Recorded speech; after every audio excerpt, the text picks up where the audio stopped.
జై వీరభద్ర సార్ నమో నమ్మ. దీంట్లో పురుషాంకరం కూడా ఉంది. నా ఇష్టం మొగుడు నలుగురిని వెళ్తాను 10 మందిని వెళ్తాను అనేది తప్పునన్నా.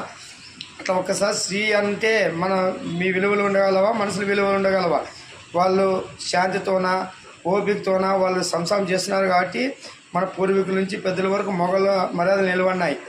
వాళ్ళు అనుకుంటే కుటుంబ గౌరవాన్ని నిలబెట్టగలరు, పోగొట్టగలరు. ఇవన్నీ వాళ్ళ చేతిలో ఉంటుంది. కానీ వాళ్ళు సహనశీలులు ఓపికస్తులనే మన ఆయన వీరభద్రుడు కూడా వారికే సపోర్ట్ చేస్తానన్న. కానీ మీరు కూడా తప్పులు తెలుసుకున్నామా. మన భారతదేశం అంటే సాంప్రదాయక ఉమ్మడి కుటుంబాల ప్రతిరూపము. ఇంతకుముందు అత్తలతో బాధించబడిన స్త్రీలు చూసినాం.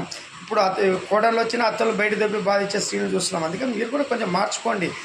మనం ఎంతెంత శరీరాన్ని సుఖం చేసుకుంటామో కష్టాలు పడుతున్నాం, రోగాలు ఎక్కువవుతున్నాయి. అన్ని బాధ్యతలు చేసుకోండి. స్త్రీ చేసే పని స్త్రీ చేయొచ్చు, పురుషులు చేసే పని పురుషులు చేయొచ్చు.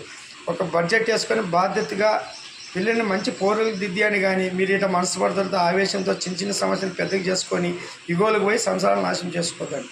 జై వీరభద్ర.